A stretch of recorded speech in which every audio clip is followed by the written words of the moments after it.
श्री गणेशाय नमः। कैसे हो मित्रों? आज नई कथा के साथ जानिए कितना भयंकर रूप और स्वरूप ले लेती है माया, और माया को जानने की कोशिश करने वालों की हालत और दशा क्या होती है। सुनिए यह कथा श्री कृष्णा श्याम से। एक समय की बात है। नारद मुनि के मन में भगवान विष्णु के दर्शन करने की इच्छा हुई। तब स्वर्ग से वैकुंठ के लिए चल दिए। नारद मुनि को वहाँ पर भगवान विष्णु के दर्शन हुए। विष्णु जी अपने हाथों में शंख, चक्र, गदा और कमल लिए हुए अति सुंदर दिख रहे थे। उस समय भगवान विष्णु और उनकी अर्धांगिनी देवी लक्ष्मी जी एक दूसरे के साथ हास्य विलास कर रहे थे। नारद मुनि को आते देख देवी लक्ष्मी उस स्थान से उठकर चली गई। जब देवी लक्ष्मी भवन में चली गई तो नारद मुनि ने भगवान विष्णु से पूछा, प्रभु, देवी लक्ष्मी मुझे देखकर इस तरह अपने भवन में क्यों चली गई? मैं कोई नीच व्यक्ति तो नहीं। मेरी समस्त इंद्रियां मेरे वश में हैं। मैं किसी पर भी कुदृष्टि नहीं डालता। फिर देवी लक्ष्मी अंदर क्यों गई? नारद की बातें सुनकर भगवान विष्णु कहते हैं, देवर्षि, माया को जितना बड़ा कठिन है जानना, इतना कठिन है। सनक आदि मुनियों के लिए भी इस माया को जीतना असंभव है। फिर नारद और अन्य मुनियों की गणना ही क्या है? माया की किसी भी समय मनुष्य की बुद्धि हर सकती है। इसी कारणवश देवी लक्ष्मी उठकर भवन में चली गई। देवर्षि नारद ने कहा, प्रभु, मैंने माया को जीत लिया है। माया मुझ पर कोई प्रभाव नहीं डाल सकती। मैं सदा ही सदाचार का पालन करता हूँ। नारद की बातें सुनकर भगवान विष्णु मुस्कुराए और कहने लगे, नारद, यह बात तुम किसी के सामने भी नहीं करना, क्योंकि माया को जीतना कठिन है। माया सदा प्राणियों को भ्रम में डाल देती है। काम, क्रोध, मद, मोह, मत्सर और लोभ इसके ही रूप है। इतना कहकर भगवान विष्णु चुप हो गए। तब देवर्षि नारद कहते हैं, प्रभु, मैं आपकी इस माया का स्वरूप देखना चाहता हूँ। यदि आप मुझ पर प्रसन्न हैं तो कृपया अपनी इस माया का वास्तविक रूप मुझे दिखाइए, क्योंकि इसे देखने और जानने की उत्कंठा मेरे मन में उत्पन्न हो गई है।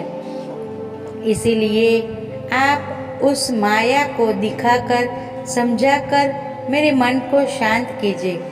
नारद की यह प्रार्थना सुनकर भगवान विष्णु कहते हैं, नारद, माया तो सर्वव्यापी है। वह त्रिगुणात्मक है, समस्त जीवों में रहती है। यदि तुम उसे देखना चाहते हो तो चलो मेरे गरुड़ पर सवार हो जाओ। मैं तुम्हें मेरी माया के दर्शन कराता हूँ। इतना कहकर भगवान विष्णु स्वयं ही अपने गरुड़ पर बैठ गए और उनके पीछे नारद जी भी बैठ गए। भगवान विष्णु का आदेश पाते ही गरुड़ जी ने उड़ान भरना आरंभ कर दिया। भगवान विष्णु जिस दिशा को दिखाते उसी दिशा में चले जाते थे। ऐसे अनेक वन, नदियाँ, पर्वत, नगर, छोटे छोटे गांव और जंगलों में घूम रहे थे। प्राणियों को देखकर भगवान विष्णु नारद जी को साथ कन्याकुब्ज पहुँचे। कन्याकुब्ज में एक बहुत ही बड़ा सुंदर सरोवर था। भगवान विष्णु और नारद सरोवर के समीप गए। दोनों ही गरुड़ के ऊपर से उतर गए और सरोवर के पास भ्रमण करने लगे। कुछ समय बाद भगवान विष्णु ने नारद जी से कहा, नारद, तुम अभी सरोवर में जाकर स्नान करो। भगवान विष्णु की यह बात सुनकर नारद जी अपनी वीणा भगवान विष्णु के पास रखकर सरोवर में गए और स्नान करने लगे। स्नान करते वक्त नारद जी ने उस सरोवर में डुबकी लगाई और ऊपर उठे। सरोवर में डुबकी लगाकर उठते ही नारद ने देखा कि उनका शरीर स्त्री का हो गया है। दूर खड़े भगवान विष्णु नारद को देखकर मुस्कुरा रहे थे। स्त्री बनने के बाद नारद की अपनी पूर्व स्मृति भी चली गई थी। तब भगवान विष्णु नारद की वीणा को लेकर वहां से गरुड़ पर बैठकर चले गए। स्त्री बने हुए नारद सरोवर के किनारे बैठकर अपने पुरुष होने और स्मृति खोने के कारण विचार करने लगे। मैं कौन हूँ? अब मुझे क्या करना चाहिए? कहाँ जाऊँ? स्त्री रूपी नारद ऐसा विचार कर रहे थे। उस समय सरोवर के तट पर तालध्वज नामक एक राजा अपनी सेना सहित पधारे। बहुत ही सुंदर और आकर्षक रूपी नारद जी मतलब स्त्री को देखकर तालध्वज ने पूछा, देवी, तुम कौन हो? तुम्हारे पिता कौन है? पति कौन है? और तुम यहाँ क्या कर रही हो? तालध्वज की बातें सुनकर यह स्त्री कहते हैं, मुझे पता नहीं मैं कौन हूँ और कहाँ से आई हूँ। इस समय मेरा कोई भी रक्षक नहीं है। तब तालध्वज ने कहा, देवी, तुम मेरे साथ महल चलो। मैं तुम पर मोहित हो गया हूँ और तुम्हें अपनी पत्नी बनाना चाहता हूँ। तालध्वज की बातें सुनकर यह स्त्री उनके साथ उनके महल जाने के लिए तैयार हो गई। तालध्वज स्त्री रूपी नारद को अपने महल ले गए और एक शुभ मुहूर्त देखकर उनसे विवाह किया। इसके बाद तालध्वज और वह देवी दोनों ही अनेक स्थानों में भ्रमण करते रहे और एक दूसरे के साथ समय व्यतीत करते हैं। इस तरह 12 वर्ष बीत जाने के बाद स्त्री रूपी नारद के गर्भ से एक पुत्र उत्पन्न हुआ, जिसे देखकर वह स्त्री अति प्रसन्न हुई। अब उसका समय उस पुत्र के लालन पालन में ही जाता था। इस तरह कई वर्षों में नारद ने 12 पुत्र उत्पन्न किए। यह सारे पुत्र बड़े हो गए और वह स्त्री अपने सारे पुत्रों का विवाह कर दिया। घर में पुत्र वधू को देख अति प्रसन्न हुई। उस समय नारद अपने वास्तविक रूप को पूरी तरह से भूल गए थे। इस तरह माया के प्रभाव में पड़कर स्वयं को ही भूले हुए देवऋषि नारद ने कई पुत्र और पुत्रियां भी हुए। यह स्त्री कभी तो अपने बड़े परिवार को देखकर बहुत खुश रहती थी और उनमें कुछ को जब कोई पीड़ा होती तो वह स्वयं भी पीड़ा अनुभवती। एक समय की बात है, तालध्वज के राज्य के पड़ोस के राजा ने उनके राज्य पर आक्रमण कर दिया। तब यह देवी पुत्र और पौत्र भी युद्ध में गए। उस युद्ध में उस देवी के सारे पुत्र और पौत्र मारे गए। तब स्वयं ही युद्ध भूमि में जाकर अपने उन पुत्रों को खोने के कारण विलाप करने लगी। राजा तालध्वज भी उनके साथ थे और वे भी बड़े दुखी थे। इस तरह माया से ठगे गए स्त्री रूपी नारद उन पुत्र और पौत्रों की मृत्यु के कारण उस युद्ध भूमि में रो रहे थे। अब यह स्त्री युद्ध भूमि में यूं रोते हुए देख भगवान विष्णु एक ब्राह्मण के रूप में वहां आकर उन्हें समझाते हैं, देवी तुम क्यों रोती हो? संसार में मृत्यु तो सभी की होती है, इसीलिए शोक नहीं करना चाहिए। इस संसार में ना तो कोई किसी का पुत्र है, ना कोई किसी का पिता है, ना कोई किसी की माता है। यह सब रिश्ते नाते माया जनित है। अपने दुख को छोड़कर तुम इनकी अंतिम क्रिया करने का कार्य करो। ब्राह्मण रूपी विष्णु जी की बातें सुनकर स्त्री रूपी नारद और तालध्वज ने अपने उन मरे हुए पुत्रों का अंतिम संस्कार किया।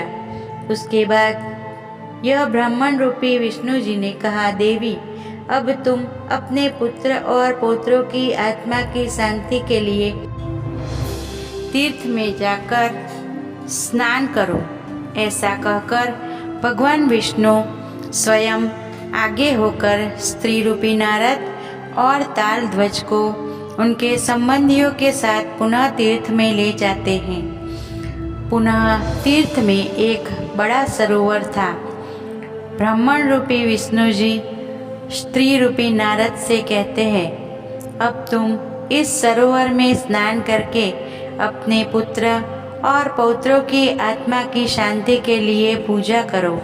देवी तुम अपने इन पुत्र पौत्र के लिए शोक मत करो। तुम्हारे न जाने कितने जन्म हो गए। उन करोड़ों जन्मों में तुम्हारे करोड़ों पति, करोड़ों पुत्र और पुत्री रहे होंगे।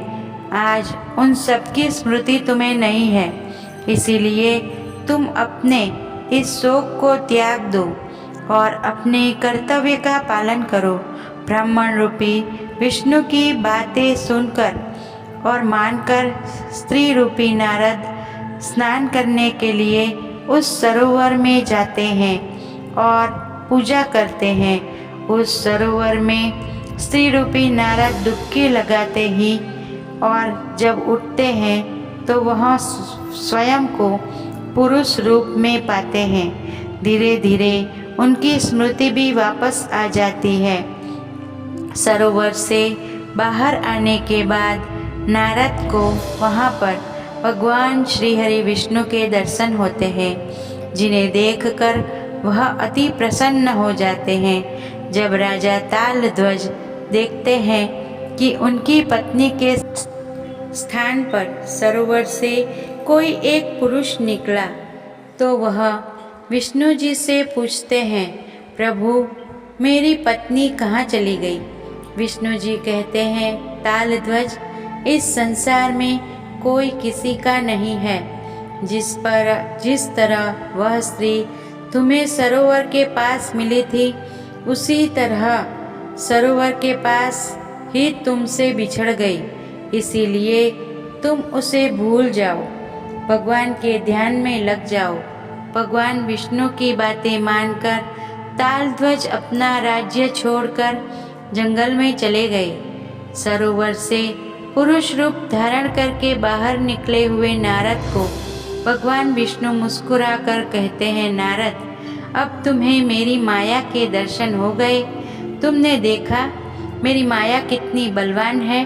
अब मुझे विश्वास है कि माया को देखने की जो तुम्हें मन में इच्छा जागी थी वह पूर्ण तो हो गई होगी। मैं अब वैकुंठ जा रहा हूँ। तुम चाहो तो मेरे साथ वैकुंठ आ सकते हो और अपनी इच्छा के अनुरूप कहीं भी जा सकते हो। निर्णय लेने के लिए तुम स्वतंत्र हो। भगवान विष्णु की बातें सुनकर नारद कहते हैं, प्रभु आपने मुझे माया के दर्शन कराए, इसीलिए आपका बहुत धन्यवाद।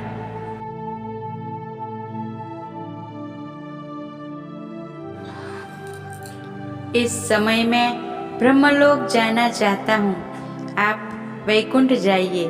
तब भगवान विष्णु वैकुंठ चले गए और नारद जी ब्रह्मलोक गए। इस तरह भगवान विष्णु ने नारद जी को माया के दर्शन। तो दोस्तों, इस तरह भगवान ने अपनी माया के दर्शन कराते हुए नारद जी को स्त्री रूप में बदल दिया और उन्हें माया का भयानक स्वरूप दिखाया। तो कैसी लगी मित्रों आपको यह कथा? अगर आपको ऐसी नई नई रोचक बातें जाननी है, कथा जाननी है, तो देखते रहिए हमारा channel Shri Krishna Shyam. Thank you. और हाँ, वीडियो पसंद आई हो तो लाइक करें, शेयर करें और सब्सक्राइब करें।